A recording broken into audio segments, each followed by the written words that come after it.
অদ্বিতীয়া অসুস্থ ছিলেন, সেই খবরটা পাওয়ার পর আমার কাজ ছিল তোমাদেরকে জানানো। আমি জানিয়েছি। এরপর অদ্বিতীয়ার কি হলো, উনি কোথায় গেলেন, সেই ব্যাপারে আমার বিন্দুমাত্র ইন্টারেস্ট নেই। এই বাড়ি মহাপ্রভুর আশীর্বাদ ধন্য। মহাপ্রভুর কৃপায় এই বাড়িতে অলৌকিক হয়,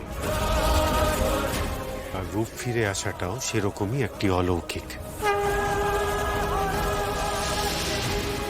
আর তাই ভবিষ্যতে আর কখনো এই বাড়িতে আমাদের বিরক্ত করতে আসবে না পুলস্ত। যাও।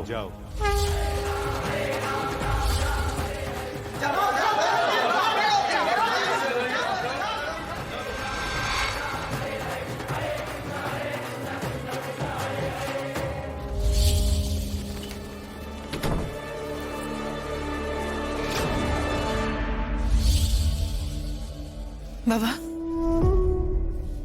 ভুল হয়ে গেছে বাবা। তোমাকে সন্দেহ করাটা উচিত হয়নি আমার। মা, ঠিক ঠিক, আমাদের একদমই উচিত হয়নি। আসলে একই রকম দেখতে তো, তাই আমরা একটু দ্বন্দ্বে পড়ে গিয়েছিলাম। ভুলটা তো আমারই দাদু। আমারই আগে অদ্বিতীয়ার ব্যাপারে তোমাদের বলা উচিত ছিল। একেবারে রূপের মতন অবিকল দেখতে একটা মেয়ের সাথে যে আমার দেখা হয়েছিল, সেটা তোমাদের বলা উচিত ছিল মা। How is it even possible? I don't understand. গোরা স্ত্রী তো মারা গেছে, তারপরে তোমরা বলছো যে দিতিকে ওর স্ত্রী হিসেবে আটকে রেখেছে। How is it possible? Sushovan, এত উত্তেজনা তোমার জন্য ঠিক নয়। তোমার না, না। স্টেন বসেছে, তুমি এটা ভাবো। I'm fine. হার্টের জন্য ঠিক নয় Sushobhan, calm down. Okay, I am fine. আমার প্রশ্ন হচ্ছে যে গোরা এটা কি করে করতে পারে? আমি তো গোরাকে সেই ফেজে দেখেছিলাম। ও নিজের স্ত্রীকে হারিয়ে কেমন ভেঙে পড়েছিল ছেলেটা, আমি তো সবটা জানি। তারপরে ও কেন দিতিকে? ওটাই তো ড্যাড, ওটাই তো খেলা। না হলে তুমি বলো, তুমি এর আগে কখনো দেখেছো গোরার ওয়াইফকে? দেখেছো বলো? না, আমি দেখি। আঙ্কেল, গোড়া স্ত্রীকে হুবহু দিতির মতো দেখতে। দুজনকে পাশাপাশি দাঁড় করালে মনে হবে যমজ বোন। আর এটারই একটা গল্প বানিয়েছে যে ওর সাপে কাঁচা মরা স্ত্রী কোনোভাবে ঠাকুরের ব্লেসিং এ ফিরে এসছে, আর এই গল্পটা দিয়েই ও দিদিকে আটকে রাখছে। What rubbish! মরে গেলে কি ফিরে আসে নাকি? এক্স্যাক্টলি আন্টি, আর সেটাই গোড়ার বাড়ি কাউকে আমরা বিশ্বাস করাতে পারি না। না না, জাস্ট এ মোমেন্ট। বিশ্বাস করানোর প্রশ্নটা উঠছে কোত্থেকে আমি বুঝতে পারছি না। দিতি তো নিজে থেকে ওখান থেকে ফিরে আসবে। As it is, she can't stand him. দিদি হেল্পলেস ড্যাড, ওর আর কিছু করার নেই। কেন কিছু করার নেই কেন? Because she has lost her memory. ওর আগের কোনো কথার মনে নেই। সুশোভন, ইয়েস আঙ্কেল, আর গোড়া এটারই সুযোগ নিচ্ছে। ও দিদিকে বুঝিয়েছে যে দিতি আসলে দিতি নয়, ওর মরে যাওয়া স্ত্রীর উপমঞ্জুরি। আর দিতি ওটাই বিশ্বাস করেছে। এমনিতেই মেমোরি লুজ হওয়ার পর অত বড় বাড়িতে গিয়ে পড়েছে, তার মধ্যে অত লোক যদি কনস্ট্যান্ট ওর ব্রেন ওয়াশ করে, তাহলে দিদি তো ওটাই বিশ্বাস করবে, তাই না? ছেলেটা না মানে খুবই খারাপ। ও প্রথম থেকেই গন্ডগোল পাকাচ্ছে। গন্ডগোল পাকাতে আমি দেব না। আর কাল সকালেই আমি দিদিকে ফেরত নিয়ে আসবো ওখান থেকে।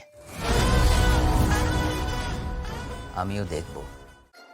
রূপ, দেখো, হয়তো তোমার কিছু মনে নেই, কিন্তু এই বাড়ির মানুষগুলো, তারা তো সিনিয়র সিটিজেন, তাদের বয়স হয়েছে। তুমি ঠিক আগের মতন প্রভুর বন্দনা করছো, নাচ গান করছো, সেই দেখে ওরা কতটা খুশি হয়েছে বলো তো। ধরো আমি যদি তোমার সাথে এক এক সময় এক এক রকম ব্যবহার করি, তোমার কেমন লাগবে রূপ? তোমার সব ঘেটে যাবে না রূপ?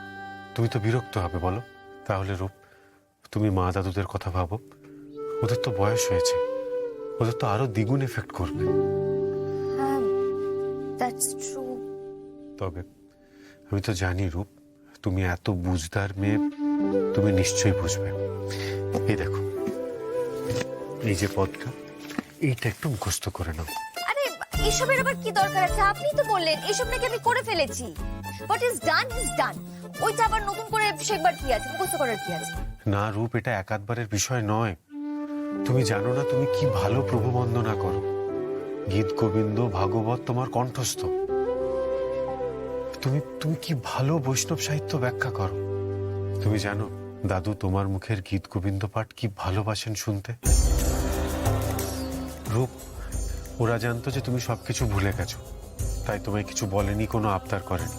কিন্তু তুমি আজ এত ভালো গীত গোবিন্দ পাঠ করেছো রূপ, দাদু তো যখন তখন তোমার কাছে আবার শুনতে চাইবে। তখন কি করবে? ওই বয়স্ক মানুষটার মনে কষ্ট দেবে রূপ?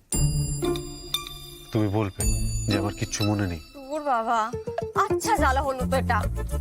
কিচ্ছু জ্বালা নয় রূপ, তুমি এত ফার্স্ট লার্নার, একবার চেষ্টা করলেই শিখে নিতে পারবে। এসো তুমি ঠিক করে বসো, আমি তোমাকে গাইড করে দিচ্ছি। ওঠো।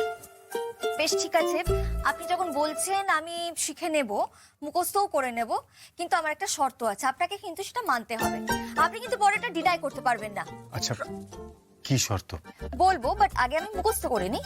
কিন্তু হ্যাঁ, আমি মুখস্থ করে নেওয়ার পর যে শর্তটা আমি আপনাকে দেব, সেটা কিন্তু আপনি পরে ডিনাই করতে পারবেন না। Pinky promise?